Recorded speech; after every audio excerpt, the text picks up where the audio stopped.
오늘 함께 베델의 하나님이라는 제목으로 함께 하나님의 말씀 나누도록 하겠습니다. 일주일 동안 저희가 아침과 저녁으로 이제 수련회를 가졌습니다. 수련회 일정들을 통해서 또 많은 지체들과 함께 하나님의 은혜를 충만히 누리는 시간이었는데요. 오늘 또 이렇게 반가운 또 모습들을 보니까 왠지 수련회가 오늘 저녁에도 또 다시 시작될 것 같은 그런 마음이 듭니다. 인생을 살아가다 보면은 우리는 무엇인가 결정할 때가 오죠. 여러분들은 지금까지 인생을 살아오면서 어떠한 결정들을 내리셨나요?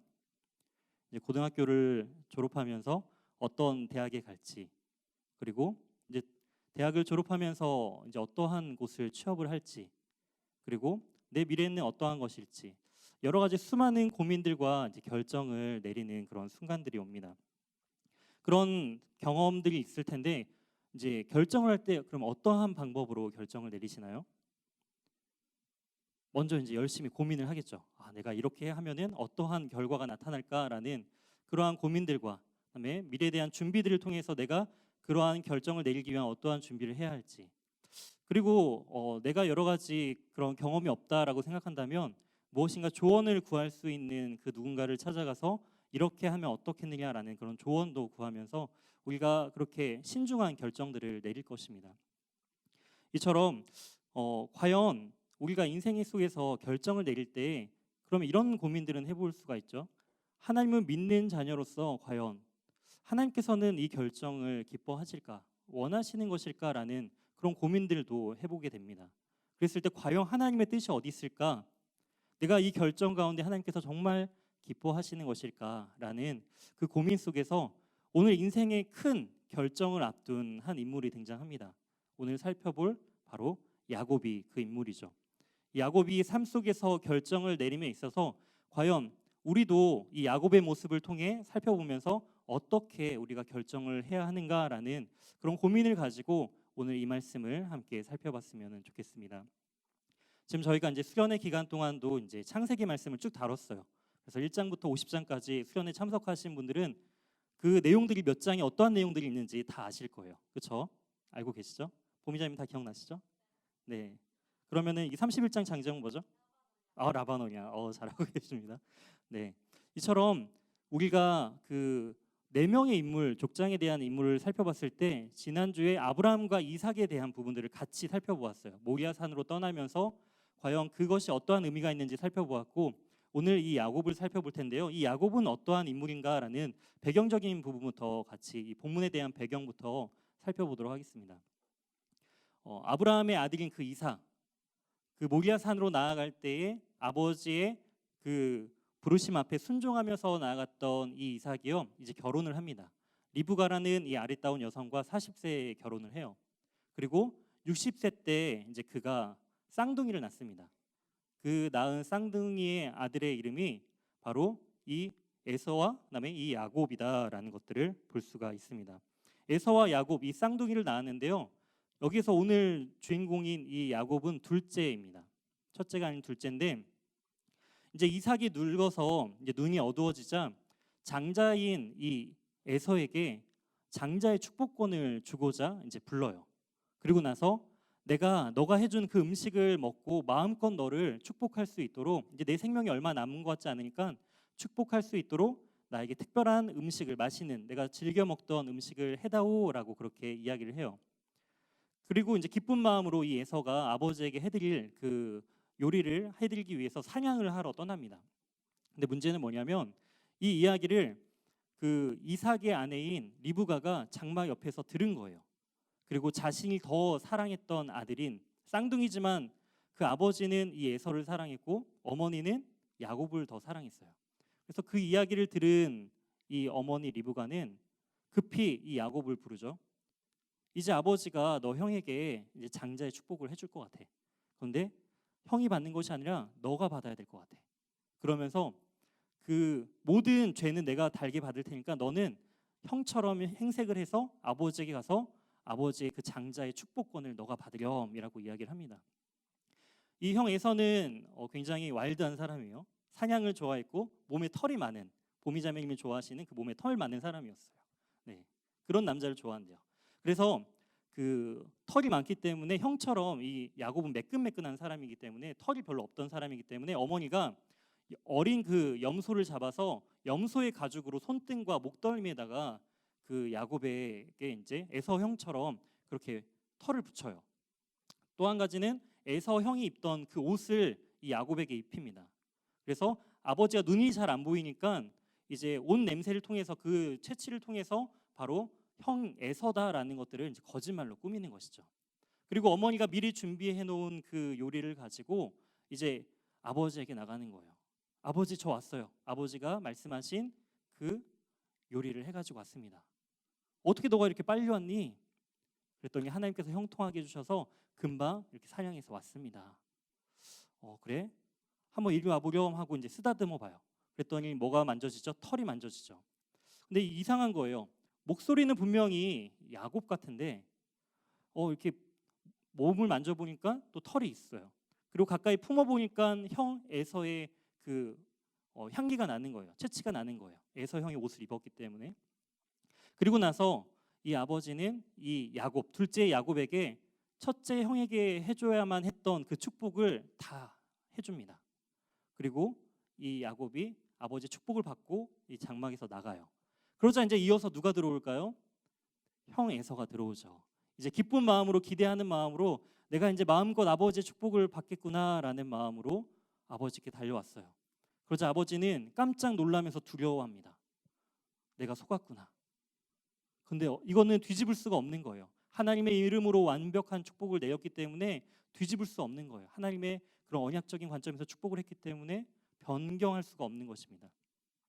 그랬을 때 이 에서는 화가 나는 거예요. 그리고 어떻게 하느냐? 이제 아버지가 살 날이 얼마 안 남으셨으니까 내가 저 야곱을 죽이리라 라는 마음을 품게 됩니다. 창세기 4장에서도 가인과 아벨 사건과 굉장히 유사하죠. 그때 가인의 제물을 받지 않으시자 하나님께서 받지 않으시자 가인이 분노하면서 아벨을 죽이겠다라는 마음을 품고 실제로 행하는 그 모습을 보면서 이 아버지인 이삭과 어머니 리브가는 같이 놔두면 분명히 무슨 일 난다, 이제 죽겠구나라는 생각을 가지고 이 둘째인 야곱을 조용히 불러요. 그리고 나서 형 마음이 이제 누그러질 때까지 너가 그 아람 지역에 사는 그 삼촌 라반의 집으로 이제 잠시 몸을 피하고 있으렴이라고 이야기를 합니다. 그리고 형 마음이 어느 정도 이제 회복이 될 때 그때 내가 사람을 불러다가 다시 너를 찾으러 갈게라고 이야기를 하죠. 그러면서 이제 밧단 아람 지역으로 이제 그 야곱이 이제 삼촌 라반의 집으로 떠나는 과정들이 나옵니다. 그리고 나서 이제 우여곡절 끝에 이제 삼촌 집에 방문을 하게 되죠. 너무나 기쁩니다. 삼촌도 너무 기뻐하면서 그를 맞이해줘요. 그런데 그 삼촌에게는 두 명의 딸이 있었습니다. 바로 레아와 라헬이라는 딸이 있었는데 이 야곱은 한순간에 한눈에 이 라헬이라는 여자를 마음에 품게 되는 거예요. 그리고 이제 저 여자와 여인과 결혼을 해야겠다라는 마음을 품습니다. 부모님도 이 삼촌 라반의 집에 가서 이방 여인이 아닌 바로 우리 지역 사람과 우리 가족들과 함께 결혼을 해라라는 그런 조언도 했던 것들을 이 야곱이 신실하게 실행을 하는 것이죠. 근데 이 삼촌이 조건을 걸어요. 그냥 결혼하지는 못하고 7년 동안 너가 내 양들을 잘 키우고 너가 나의 일들을 도와준다면 내가 그 대가로 7년 뒤에 이 라헬을 너의 아내로 맞이해 주도록 할게라고 이야기를 합니다. 그런데 이 얼마나 이 라헬을 사랑했던지 이 야곱이요 7년을 며칠처럼 일을 했대요. 단지 며칠처럼 여길 정도로 그 7년이라는 시간 동안 열심히 삼촌 라반의 일들을 도왔다라는 것이죠. 네. 여기 형제님들도 그럴 수 있나요? 한 여인을 위해서 7년간 나의 시간을 포기할 수 있다. 그러실 수 있나요? 네. 그런데 문제는 뭐냐면 이제 7년 뒤에 이제 결혼식을 이제 가졌어요. 결혼식을 이제 했는데 다음 날 일어나 보니까 옆에 누가 있냐면 레아가, 둘째인 자기가 사랑하는 여인이 아닌 첫째인 이 레아가 있는 거예요. 사기 결혼이죠. 삼촌에게 항의를 합니다. 아니 삼촌 어떻게 이럴 수 있습니까? 라고 항의를 하죠. 그때 이제 삼촌이 없는 문화를 막 만들어내요. 우리 지역에서는 둘째가 첫째보다 먼저 가는 경우가 없어라고 하면서 대신에 너가 7일 뒤에 이 라헬하고도 결혼하래요. 대신에 7년 더 일하라고 합니다. 근데 이 야곱이 이렇게 속았지만 이제 속이는 인생에서 이제 속는 인생으로 바뀌었지만 이 야곱은 라헬을 사랑하는 마음이 훨씬 더 컸기 때문에 이 한 여인을 위해서 총 14년간을 이렇게 일을 한 거예요. 이러한 배경 가운데 이제 14년을 채우고 나서 이 야곱이 이제 이 두 아내와 떠나려고 합니다. 그때 이 라반이 붙잡죠. 야곱을 붙잡아서 내가 이제 앞으로는 너에게 품삯을 너가 원하는 만큼 줄 테니까 나의 일들을 더 도와주렴이라고 해서 6년간 이 일들을 더 합니다. 총 20년간 이러한 일들이 있었다라는 것이죠. 잠시인 줄 알았어요. 잠시 떠나면은 집에서 사람들이 금방 나를 데리고 오겠지라고 생각했지만 그 시간은 20년이나 흘렀다라는 것입니다. 그리고 이제 이런 배경 속에서 31장 1, 2절 말씀, 오늘 본문의 배경이에요. 31장 1, 2절에 이렇게 기록되어 있습니다. 야곱이 라반의 아들들이 하는 말을 들은즉 야곱이 우리 아버지의 소유를 다 빼앗았고 우리 아버지의 소유로 말미암아 이 모든 재물을 모았다 하는지라. 그 라반에게 아들들이 있었어요. 그런데 문제는 뭐냐면 그 야곱의 재산이 점점 늘어나는 거예요. 그러자 배가 아픈 거죠. 저거 우리 아버지 재산인데? 아니 저기 외부에 있다가 온 그런 조카가 갑자기 와가지고 아버지의 양들이나 가축들을 이제 맡아주면서 이제 품삯을 받기 시작했는데 어느 순간 그 재산이 너무나 많아지는 거예요. 그러자 이 그 라반의 아들들은 자신들에게 돌아올 몫이 줄어든다라고 생각을 하면서 이제 이 야곱에 대해서 나쁘게 아버지에게 이야기를 하는 것이죠. 빼앗아서 저 사람이 거짓말로 저렇게 우리의 재산을 점점점 자신의 재산들로 늘린 것이다라고 이야기를 하는 거예요. 그러자 그 말을 들은 그 라반이요, 아들들의 말을 듣자 뭐라고 말은 안 합니다. 거기에 대해서 대꾸는 안 하지만 어떻게 표시가 나느냐? 2절이에요. 야곱이 라반의 안색을 본즉 자기에게 대하여 전과 같지 아니하니라. 라반은 그 야곱에게 대할 때 굉장히 사랑의 표현으로, 사랑의 모습으로 이 야곱을 대했어요. 얼마나 좋아요. 야곱이 자신의 일을 도와주기 시작하자 자신의 재산이 점점 늘어나고 좋은 일들만 생기는 거예요. 그래서 사랑으로 대하고 자신의 두 딸도 기쁜 마음으로 주었지만 이 아들들의 말을 들으니까 그런 것 같아요. 어느 순간 보니까 자신의 재산보다 더 많아지는 그런 야곱의 모습들을 보면서 안색이 변하기 시작합니다. 얼굴로 다 표정이 드러나는 거예요. 우리 한번 옆에 있는 분들의 표정을 잠시 쳐다보실까요? 네, 안색이 어떠신가요? 네, 밝게 한번 미소 지으시면서 네, 표정을 지어주시면 좋겠는데 이게 얼굴에 표정이 다 드러난다라는 거예요. 아무리 숨기고자 하지만 마음 가운데 근심이 있는 사람은 알게 모르게 얼굴에 근심빛이 들고 걱정이 있는 사람, 또 기쁨이 있는 사람도 숨기지 못하고 얼굴 표정에 기쁨이 흘러 넘치게 된다라는 것이죠. 이처럼 이 라반의 얼굴 안색의 모습을 보니까 전과 같지가 않은 거예요. 행동적으로 달라진 건 아니지만 뭔가 안색 가운데 자신을 다르게 쳐다보는 그 모습을 금방 느끼게 됩니다. 이러한 배경 속에서 오늘 본문 4절 말씀을 보니까 야곱은 이제 큰 결정을 내리기로 마음을 먹습니다. 그 결정은 무엇이냐? 바로 이 삼촌 라반의 집에서 20년간 있었던 이 삼촌 라반의 집을 떠나서 자신의 고향으로 다시 돌아가겠다라는 그런 중대한 결정을 내리려고 하는 거예요. 그러한 결정을 내림에 있어서 4절에 야곱이 사람들을 보내어서 그 라헬과 레아를 자기 양떼에 있는 자기가 일하고 있는 그 들로 불러요. 그러니까 사랑하는 그 두 아내를 불러서 먼저 상의를 하는 것을 볼 수가 있습니다. 왜 그럴까요? 당시에는 남자가 가장이기 때문에 뭐 오늘도 대부분 그렇지만 결정에 있어서 남자가 결정함에 있어서 이 당시의 배경을 더 살펴보면은 남자가 가장이 결정하는 데 있어서 그 부분에 있어서 아내들은 그냥 자연스럽게 자녀들도 자연스럽게 따라오는 문화였어요. 근데 야곱은요 그렇게 하지 않고 상의를 합니다. 이처럼 왜 상의를 했을까? 바로 한 마음과 한 뜻으로 이 일을 행해야지만 갈 수 있는 길이기 때문이에요. 이 길은 어떠한 길이냐면은 행복한 더 큰 행복을 위해서 나가는 길이 아니었기 때문이에요. 어쩌면 목숨을 걸고 죽을 수도 있고 지금보다 상황이 더 나빠질 수도 있는 결정일 수 있다라는 것입니다. 그럼에 있어서 먼저 아내들과 상의를 하는 거예요. 내가 이렇게 하려고 하는데 당신들의 생각은 어떠하냐. 그러면서 5절에 이렇게 말해요. 그대들의 아버지, 바로 그 삼촌 라반과 그 다음에 나의 아버지의 하나님을 비교합니다. 나의 아버지의 하나님과 당신들의 그 아버지를 비교하면서 이렇게 이제 이야기를 하는 것들을 볼 수가 있죠. 그대들에게 이르되 내가 그대들의 아버지 안색을 본즉 내가 내게 대하여 전과 같지 아니하도다. 그러할지라도 내 아버지의 하나님은 나와 함께 계셨다라는 것이죠.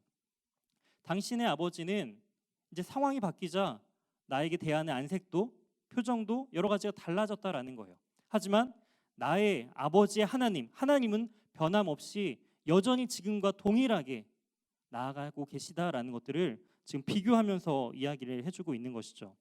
그러면서 가까이 자신의 삶의 모습을 봤던 그 아내들에게 6절 이렇게 말합니다. 당신들도 알지 않느냐. 가장 가까이 있는 아내들에게 말을 하는 거예요. 내가 힘을 다하여 그대들의 아버지를 섬겼다라는 것이죠.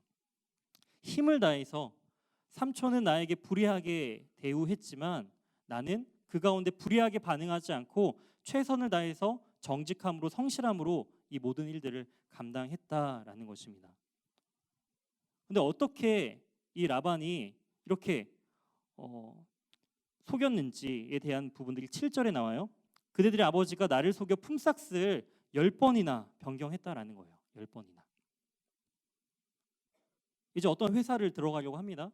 그러면서 봉급을 얼마 받기로 이제 계약을 한 거예요. 그리고 들어갔는데 어느 순간 사장님이 불러다가 우리 회사 사정이 좋지 않은 것 같아요라고 하면서 이제 봉급을 계속 깎기 시작하는 거예요. 처음에 대우해주겠다라는 대우대로 해주지 않고 점점점 그 대우가 좋지 않은 거예요. 그렇다면 거기서 계속 버틸 수 있을까요? 나오겠죠.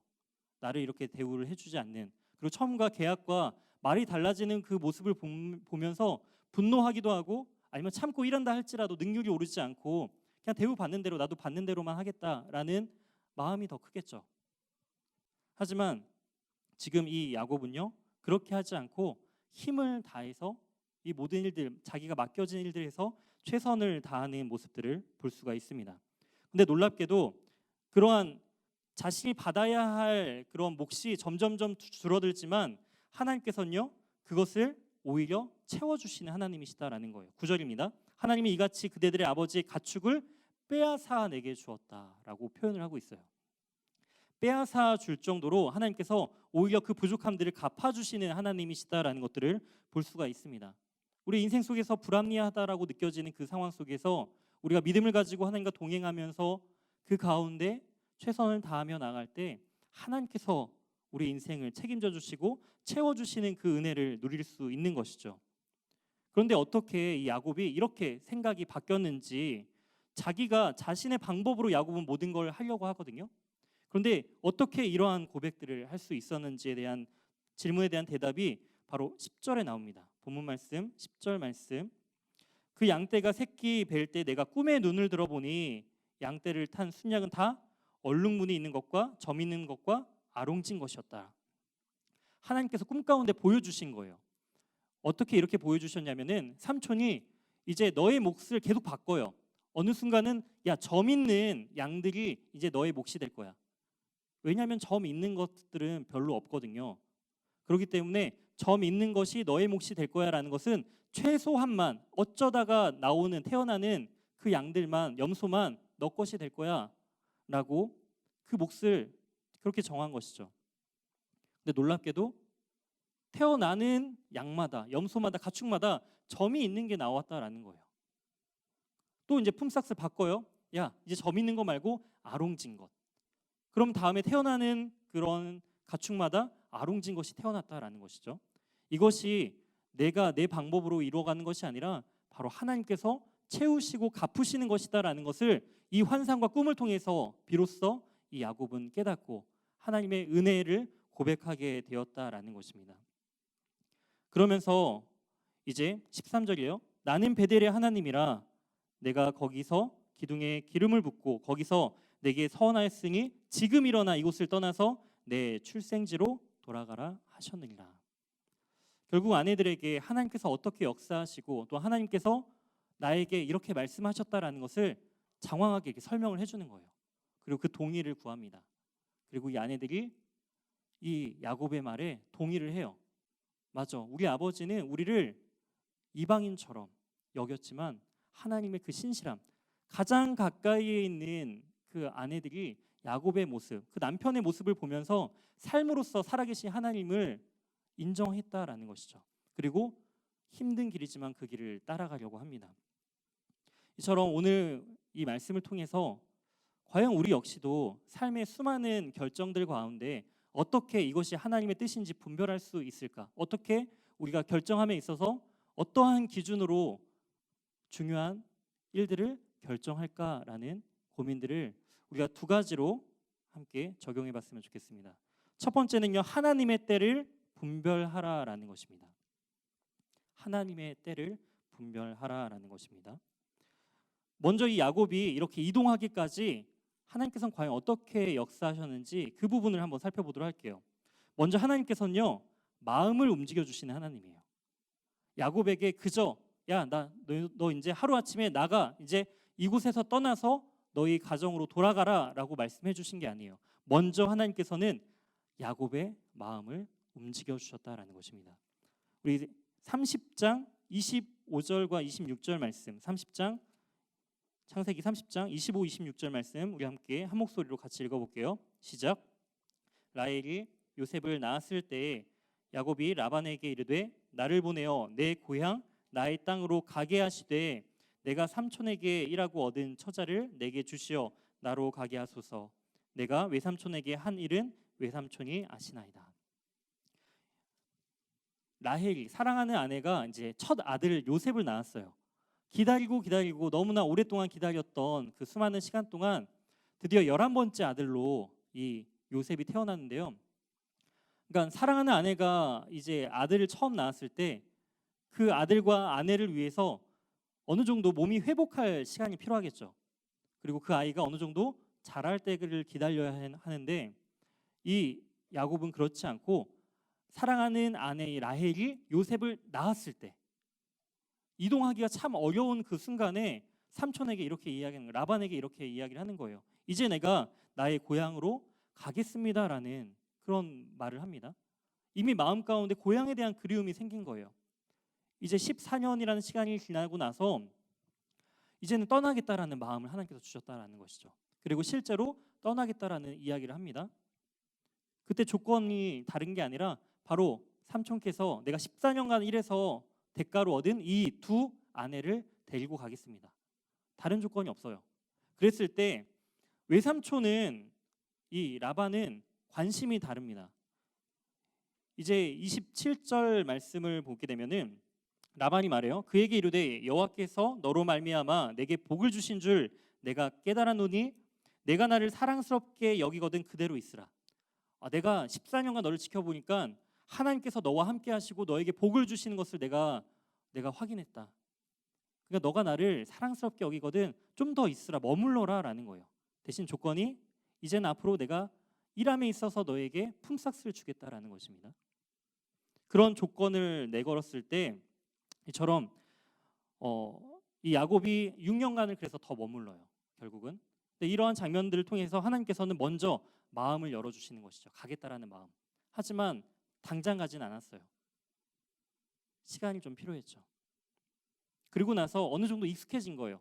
이제 아이들도 장성하기 시작하고 그다음에 이제 가정도 안정되기 시작하고 삼촌이 계속 10번이나 나에게 줄 몫을 바꾸긴 했지만 내 재산은 여전히 늘어나고 있는 거예요.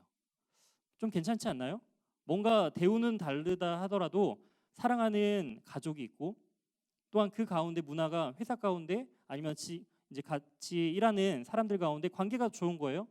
그리고 월급은 적지만 나머지 부수입이 너무 많은 거예요. 다른 걸로 내가 일한 만큼의 얻는 대가들이 많이 온다면 그게 점점점 늘어나서 오히려 나보다 직분이 더 높은 사람들보다 더 많은 월급을 받는다면 있을만하지 않을까요? 괜찮죠. 그런데 하나님께서는 두 번째 상황을 바꾸세요.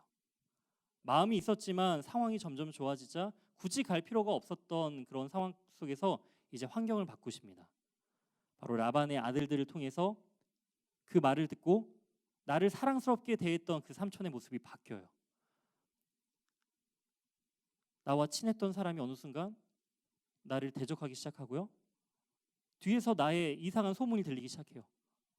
나의 말들이 잘못 와해되는, 그 와전되는 그 모습이 일어나는 그러한 상황이 바뀌는 모습들을 볼 수가 있습니다.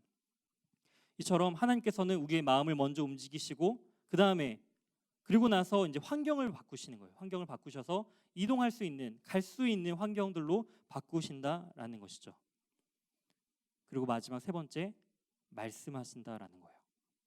그 가운데 하나님께서 우리 13절 말씀, 본문 13절, 나는 베델의 하나님이라 내가 나가서 기둥에 기름을 붓고 거기서 서원하였으니 지금 일어나 이곳을 떠나서 내 출생지로 돌아가라. 내 마음 때문에 움직이는 것이 아니라, 환경이 바뀌었다고 움직이는 것이 아니라 하나님께서 분명하게 말씀을 통해서 확신을 우리에게 주셨을 때 그때 야곱은 움직였다라는 거예요. 우리도 고민을 하죠. 하나님을 믿는 자로서 우리 인생 속에서 여러 가지 결정을 할 때 과연 어떠한 선택을 하면 참 좋을까? 언제 내가 떠나야 될지, 언제 내가 어떤 것들을 결정해야 되지? 하나님께서는요, 우리 마음 가운데 기쁨을 주세요. 그 결정을 함에 있어서 걱정이 아닌 기쁨의 마음을 주신다라는 것이죠. 그리고 그 결정을 함에 있어서 하나님께서 할 수 있도록 환경을 주장해 주신다라는 거예요. 그리고 확신 가운데 하나님과 참된 교제함을 통해서 말씀과 또한 하나님께서 주시는 그 음성을 민감하게 들으면서 그때 확신 가운데 우리는 결정을 내려야 된다라는 것입니다. 저도 청년 때 많은 고민들을 했어요. 예를 들면 군대를 언제 가지? 이거부터 시작해서 되게 사소한 고민인데도 언제 갈까? 1년 더 미룰까? 아니면 더 빨리 갈까? 뭐 이런 걱정부터 시작해가지고 작은 거지만 하나하나 그런 결정 앞에서 과연 어떤 것이 하나님께서 기뻐하실지를 도저히 잘 모르겠던 거예요. 그래서 담당 이제 목사님을 찾아가서 이런 저런 조언을 구하면서 이야기를 나누었습니다. 그래서 저의 고민거리들을 이야기를 나누었어요. 그때 당시에 목사님께서 이제 이런 비유를 해주셨어요. 저에게 이제 어떠한 비유를 해주셨냐면은 이제 차가 이동을 할 때 그 남자는 항상 말을 잘 들어야 될 사람이 있는데 바로 어머니, 그다음에 내비게이션, 그리고 아내, 이 세 명의 여자의 말을 잘 들어야 된다라고 했는데 이 내비게이션 이야기를 잠깐 해주시는 거예요. 그러면서 너가 이제 결정함에 있어서 목적지를 찍고 이제 그 목적지까지 가는데 내비게이션이 만약에 오른쪽으로 가라라고 안내를 해줬는데 내가 실수로 왼쪽을 갔어요. 그러면 내비게이션은 다시 처음부터 그 출발선부터 안내를 해주는 것이 아니라 그 잘못된 방향부터 다시 목적지까지 가기 위한 가장 빠르고 안전한 길을 다시 안내를 해준다라는 것이죠. 그처럼 중요한 것은 우리가 어떤 그 순간순간의 결정의 앞에서 때로는 하나님께서 원하시는 방향이 오른쪽이었지만 왼쪽을 선택할 수도 있다라는 거예요. 하지만 진정한 목표까지 도달함에 있어서의 그 분명한 방향성이 있다면 하나님께서는 그 분명한 목적지까지로 이끄시는 분이시다라는 거예요. 그러니까 그런 확신 가운데 하나님의 음성을 민감하게 들으려고 반응하고 준비되는 그러한 중심 가운데 결정을 하면 된다라는 그런 말씀을 해주신 것들이 기억이 납니다. 이처럼 우리 역시 무엇인가 결정함에 있어서 그 하나님의 때를 분별할 수 있어야 되는 거예요. 하나님께서 나를 어느 곳으로 옮기시고 어떤 결정을 하시는 것이 과연 정말 하나님께서 원하시는 때인지, 그 말씀하시는 시기인지, 아니면 내가 가고 싶어하는 시기인지, 아니면 이 환경 때문에 가고 싶어하는 시기인지를 잘 분별할 수 있어야 된다는 것입니다. 두 번째는요, 베델의 하나님을 기억하라라는 거예요. 베델의 하나님을 기억하라. 수련회를 진행하면서 위기의 순간들이 찾아왔습니다. 3일째쯤 되니까요, 다들 좀 지쳐 있는 거예요. 다크서클이 눈 밑에까지 내려오는 거예요. 저희가 아침 저녁으로 이제 수련회를 진행하다 보니까 직장인들도 많이 계시잖아요. 그러니까 직장 생활을 하면서 아침에 모여서 예배드리고 카페에 모여서 예배를 드리고 저녁에 또 할렐루야 홀에서 모여서 같이 예배드리고, 그리고 또 직장 생활은 평소대로 하다 보니까 이게 한 3일쯤 되니까 다들 얼굴 표정이 굳기 시작했습니다. 리더십들도 이제 피곤해 지치는 모습들을 보기 시작했어요. 그러면서 저 역시도 그런 마음이 들었어요. 아, 너무 무리한 스케줄을 이렇게 힘든 삶을 살아가는 청년들에게 너무 무리한 걸 요구한 건 아닌가? 마음 가운데 굉장히 불편함이 있었어요, 저에게. 아, 너무 좀 여유를 뒀어야 되는데 너무 무리한 일정들로 끌고 가는 것이 아닌가? 그런 마음 가운데 고민했을 때 그 다음 새벽을 준비하기 위해서 또 혼자 조용히 묵상하는 가운데 이 말씀을 떠오르게 해주셨습니다. 갈라디아서 5장 17절 말씀이었는데요. 육체의 소욕은 성령을 거스르고 성령은 육체를 거스리나니 이 둘은 서로 대적함으로 너희가 원하는 것을 하지 못하게 하려 함이니라. 묵상하면서 그런 말씀을 하시는 거예요. 그게 당연한 거야. 힘든 게 당연한 거야. 그런 위로의 말씀을 해주셨어요. 너 때문에 힘든 게 아니라 너가 이 프로그램을 이렇게 진행해가고 수련회를 이렇게 기획해서 힘든 것이 아니라 우리의 일상은 항상 그 육적인 소욕과 그다음에 그런 영적인 소욕이 부딪히는 순간들이 있다라는 거예요. 우리가 하나님의 그 성령을 우리가 사모함으로 나아갈 때, 성령을 추구함으로 나아갈 때 육신의 소욕과 부딪힐 수밖에 없는, 다툴 수밖에 없는 상황들이 벌어진다라는 것입니다. 알게 모르게 부담감이 내 안에 있는 거예요. 어려움들이 내 안에 있고 불편함들이 있는 거예요. 근데 그게 당연하다라는 것입니다. 그런 것들이 서로 다투기 시작하게 된대요. 근데 결국 하나님의 사람들은, 성도들은, 하나님의 자녀들은 결국 이 성령의 열매들을 맺는 삶을 치열하게 싸움을 통해서 맺고 나아가는 것이다라는 것이죠. 삶이 힘드신가요? 예배 드리는 것조차 힘드신 분들도 계시죠. 이 시간 이 자리에 앉아서 물론 하나님을 믿기 때문에 또 예배 드려야 하기 때문에 알고 이 자리에 앉아 있지만 예배 드리고 나서 내 삶이 변화가 되지 않고 그냥 똑같고 일상 가운데 여전히 힘듦과 어려움들은 그대로 남아있는 그 모습 가운데 우리는 좌절하게 된다라는 것이죠. 근데 놀랍게도 그 리더십들 중에서 한 분, 제가 직접 이런 이야기를 했어요. 딱 한 분이 얼굴이 굉장히 밝은 거예요. 다 힘들고 지쳐서 이 다크서클이 오고 있는데 그분만은 유독 얼굴이 밝은 거예요. 그래서 제가 물어봤어요. 실명을 거론해도 될지 모르겠는데 해림 가족장님이었어요. 해림 가족장님이 너무 밝으신 거예요. 그래서 물어봤어요. 오늘 뭐 좋은 일 있으셨어요? 물어봤더니 아니래요. 오늘 이제 그 외국인 학생들 한국어를 가르치시는데 이번에 시험을 봤는데 가르치는 학생이 너무 못 봐가지고 재시험을 봐야 되는 상황이었대요. 그러면서 오늘 하루 마음이 너무 안 좋대요. 근데 표정은 너무 밝아요. 기뻐요. 아, 그래요? 그랬어요? 그러면서 어려운 일들이 너무 많아가지고 사람들한테 많이 짜증을 냈다라는 거예요. 짜증도 많이 내고 내가 아침 저녁으로 이렇게 하는 건 너무 좋지만 좀 힘든 것 같아요, 전사님. 이렇게 이야기를 했어요. 그런데 얼굴은 밝아요. 기쁜 모습이 있는 거예요. 그래서 궁금했어요. 왜 그럴까? 물어봤어요. 어떻게 이렇게 힘들다고 하는데 어떻게 밝을 수 있어요? 라고 이렇게 물어봤더니 그냥 이렇게 집회하고 이렇게 하는 게 좋아요 라고 이렇게 이야기를 했었어요. 그때는 그런가 보다 라는 생각을 했는데 어제 드디어 그 원인을 개인적으로 알게 되었는데요. 어제 이 해림자매님이 유럽 여행을 가셨어요. 그러니까 수련회가 끝나면 그 뒤에 뭐가 있다? 유럽 여행이 있다. 2주간의 그 여행을 생각하면서 물론 하나님의 은혜가 그 안에 있었지만 뒤에 이제 나는 떠날 거야. 뒤에 이제 모든 걸 내려버리고 이제 나는 갈 사람이야. 여행을 가서 마음껏 내가 가고 싶은 걸 누릴 거야. 이렇게 이제 직접 얘기는 안 하셨지만 여행을 가는 그 모습을 보면서 그렇구나, 저거구나라는 것들을 깨닫게 됐어요. 저는 개인적으로. 그게 뭐냐면요, 다른 게 아니에요. 내가 갈 곳이 있다라는 거예요. 그게 참 상황과 환경은 다른 게 없어요. 평소에 오히려 더 나쁜 상황이에요.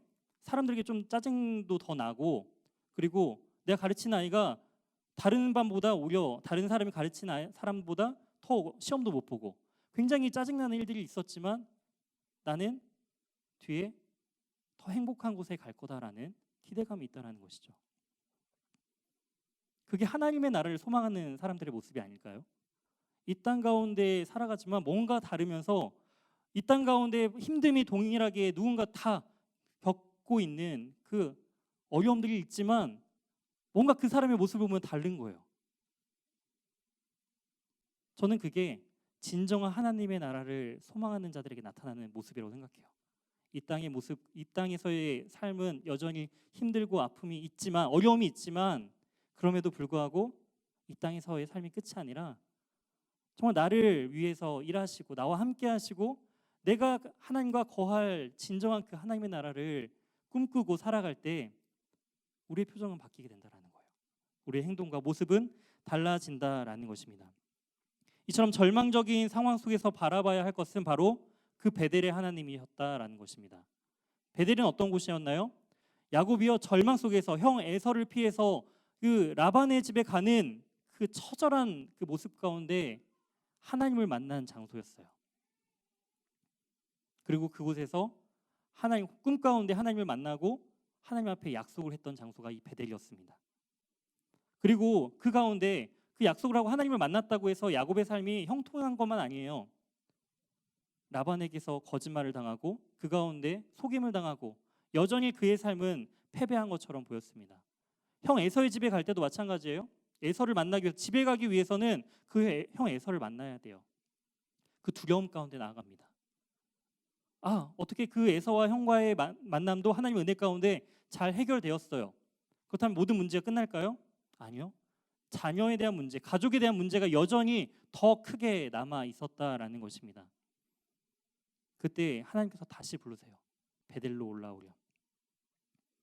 그래서 야곱이 나중에 28장에서 만난 그 베델의 하나님을 35장에서 다시 자신의 우상을 모두 버리고 자신의 의복을 새롭게 준비하고 정결함으로 하나님 앞에 다시 그 첫 주님을 만나 예배했던 그 자리로 다시 올라가는 모습을 볼 수가 있습니다.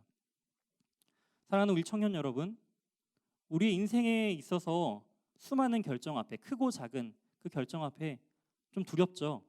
잘못 결정하면 괜히 내 인생 다른 사람보다 멀리 돌아가는 거 아니야? 뭔가 뒤처지는 거 아니야? 올해 수능을 봤는데 망했어. 내년에 재수해야 돼. 다른 사람은 점점 직책이 올라가는데 나는 여전히 그냥 그 일만 하고 있어. 뭔가 안 풀리는 것 같아. 혹시 그런 걱정 가운데 미래를 염려하고 계시진 않으신가요? 사랑하는 우리 청년 여러분, 하나님 앞에 먼저 서시길 바랍니다. 하나님 앞에 먼저 서시고요. 그리고 자유함으로 결정하세요. 하나님 앞에 바로 서고 그 모든 결정을 하나님 앞에 맡김으로 자유롭게 결정하세요. 그리고 하나님께서 어떻게 이끄시는지 기대함으로 나가셨으면 좋겠습니다. 한 주간 이 말씀 기억하면서 우리의 인생의 모든 결정 앞에 민감하게 하나님을 반응했으면 좋겠습니다. 그리고 자유함으로 걱정하지 말고 하나님께서 주신 그 마음으로 우리가 최종 목적지가 어딘지를 잃지 않는다면, 하나님의 나라를 소망하고 있다면 이 땅 가운데서의 그 주님께서 주신 그 자유함을 삶 속에서 온전히 누리며 나아가는 저와 사랑하는 이 자리에 모인 우리 예수 가족 청년들이 되시길 주님의 이름으로 소망합니다.